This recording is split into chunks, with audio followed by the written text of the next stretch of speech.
El desembarco en Malvinas sorprendió a muchos deportistas argentinos alrededor del mundo. Al corredor Oscar Larrauri le tocó competir en Inglaterra. Las portadas de los diarios lo venían anunciando. La mayoría de los argentinos no sabía de qué se trataba, pero suponía que nada aventuroso podría haber por delante, cuando leía «Crisis en las Georgias, tensión con Gran Bretaña» o «Refuerzan aprestos militares en el sur». Esa mayoría despertó el viernes 2 de abril de 1982 y al genuino sentimiento patriótico por el desembarco de las tropas argentinas en las Islas Malvinas le sumó una mueca de preocupación. Las radios pasaron a tener un mayúsculo protagonismo con los comunicados del Estado Mayor Conjunto durante los dolorosos 74 días de batalla. Ese sería el canal de información o desinformación de lo que ocurría con nuestros héroes.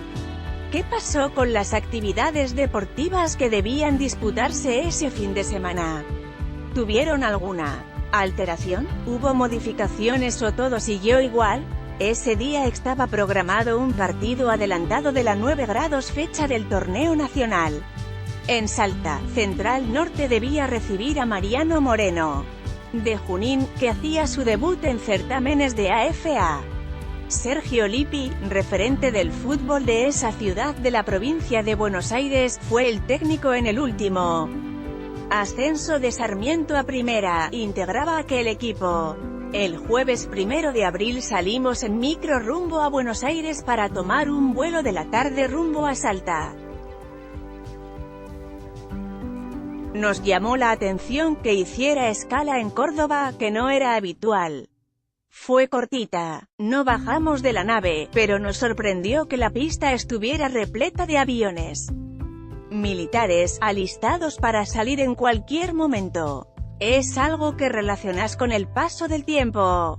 Nos enteramos como todo el mundo al despertarnos de lo que pasaba en las islas. El partido estuvo en duda, porque durante varias horas estaba el rumor de que no se iba a jugar. Finalmente se disputó sin problemas. Fue en la cancha de Gimnasia y Tiro. Recuerdo que sobre un cerro lindero al estadio habían colocado un cartel hecho con focos de luz que decía, «Las Malvinas son argentinas».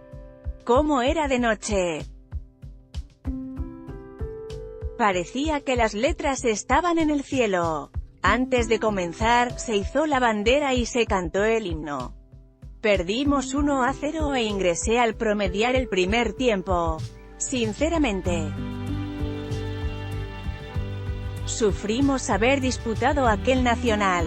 Habíamos ganado la posibilidad de jugarlo eliminando a Olimpo en el regional, pero el club tuvo un colapso económico, se fueron muchos futbolistas y quedó un plantel muy corto. Además nos había tocado una zona muy competitiva con Boca, el Estudiantes de Bilardo, Talleres, Rosario Central, Huracán, etc.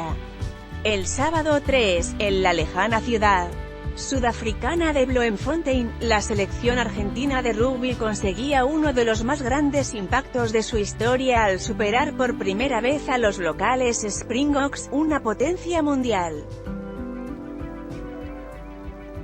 Eliseo Chapabranca fue parte de aquella hazaña. Veníamos desde otro lugar de Sudáfrica y al llegar a Ciudad del Cabo vimos a una enorme delegación de la Armada inglesa,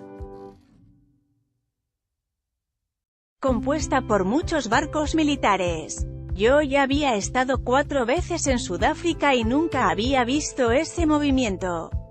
Nos impresionó. Cuando a los pocos días llegamos acá, no podíamos creer la euforia que había. La gente repetía, «que venga el Principito», y a mí no me causaba ninguna alegría. Incluso discutí con algunos integrantes de la familia que decían que la teníamos ganada. Yo les trataba de hacer entender que se habían metido nada menos que con el Reino Unido.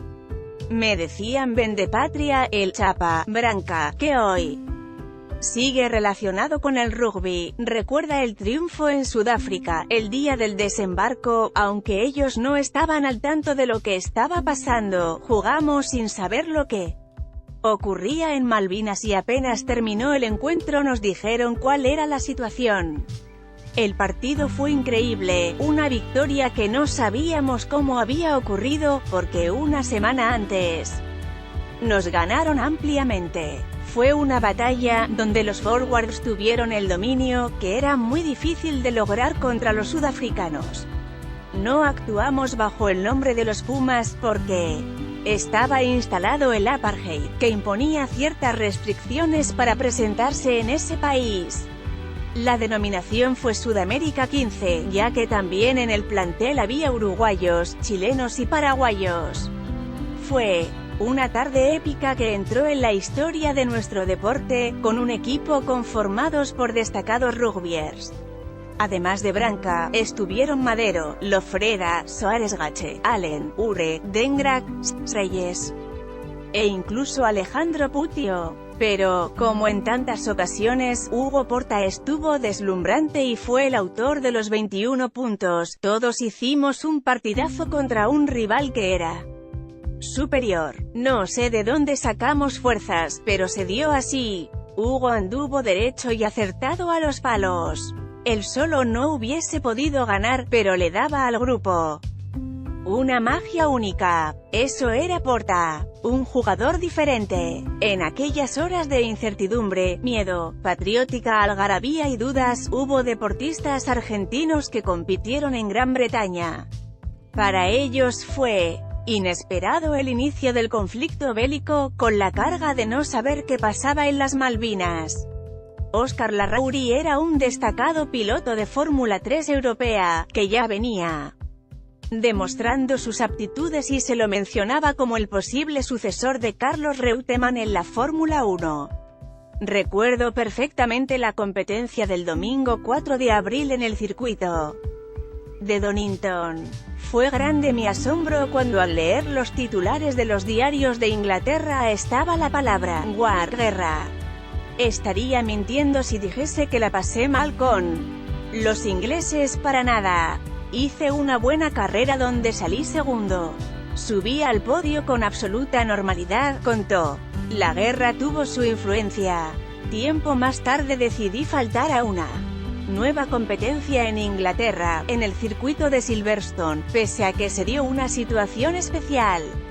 La empresa Philip Morris, que era la principal auspiciante de la escudería donde yo corría, llegó a plantearle mi presencia a Margaret Thatcher.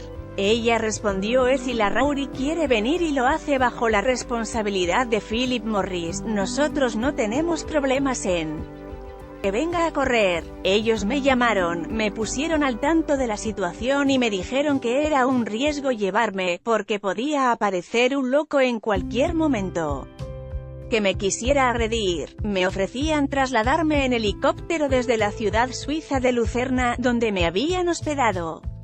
Pero decidí no concurrir, pese a que era el puntero del campeonato. No quería ser motivo de conflicto para ninguno de los dos países. Poppy Larrauri corrió el mismo fin de semana del desembarco en Inglaterra, pero semanas después decidió no concurrir a una nueva carrera. Pese a que era puntero de la competencia, Larrauri completó un excelente 1982 y se consagró campeón de la categoría. Sin embargo, la guerra de Malvinas influyó negativamente en su crecimiento profesional. La Fórmula 1 es esencialmente inglesa. Por ese motivo, varias ofertas que tenía para correr en 1983 se fueron cayendo, sobre todo la de McLaren, que era la que más me podía proyectar. Nadie iba a contratar a un corredor de un país que había estado en guerra con ellos. Me quedé de a pie. Solo conseguí un contrato con la escudería Minardi, para la Fórmula 2 europea. Pero enseguida me di cuenta que me querían como una especie de tester. Los elementos más aptos eran para mi compañero, Alessandro Nannini, pese a que yo tenía más experiencia y obtenía mejores tiempos. Al poco tiempo dejé de correr. Yo no le había hecho mal a nadie y de golpe me encontré sin nada. Su constancia le hizo perseverar y no bajar los brazos. Siguió en Europa, se vinculó con escuderías que conocían su capacidad y finalmente llegó a máxima categoría en 1988. No fueron muchas carreras, pero sí un premio a un luchador, al que los episodios de Atlántico Sur habían perjudicado en el momento más importante de su campaña. Además de lo vivido por la Rowdy en Gran Bretaña, otro hecho marcó ese fin de semana para el automovilismo nacional. En el circuito de Long Beach, Estados Unidos, se disputó la tercera competencia del Campeonato Mundial de Fórmula 1. Era la primera vez en una década que los argentinos sentían lejana la categoría. Allí no estaba Carlos Alberto Reutemann, que una semana antes había confirmado su retiro de la actividad. Ya nada sería igual. En aquellos meses iniciales de 1982 se había desatado un hecho al que todos le buscaban explicación y casi nadie la encontraba. Era el denominado fenómeno San Lorenzo. El equipo de Boedo había sido el primer grande en irse al descenso y su público se volcaba masivamente a cada partido en la Primera B, batiendo récords de recaudación en la categoría. El sábado 3 de abril recibía a Lanús en el estadio de River, ya que carecía de cancha propia. A pesar de la lluvia, el marco era extraordinario. Con gran fervor se cantó el himno nacional, con los equipos formados en el centro del terreno. El Ciclón era dirigido por Juan Carlos Lorenzo y tenía en Jorge Rinaldi a su figura principal, que al ser clase 1962 estaba haciendo el servicio militar. Entré a la Colimba en marzo, luego del cuarto triunfo consecutivo en el campeonato contra Atlanta 4-0. Me presenté al día siguiente y quedé en Campo de Mayo, donde permanecía desde los lunes hasta los jueves a la mañana, cuando me dejaban salir y por eso podía jugar. La cosa se veía venir, había mucho movimiento. Recuerdo a varios miliares diciendo que los ingleses no iban a venir, que no se iban a animar. Jorge Rinaldi, ahora como comentarista de fútbol, recuerda con detalles el partido que jugó su San Lorenzo en las horas posteriores al desembarco en las islas. Salí un jueves a la mañana y al día siguiente me enteré del desembarco en Malvinas, donde fueron muchos compañeros de mi batallón, de la clase 62.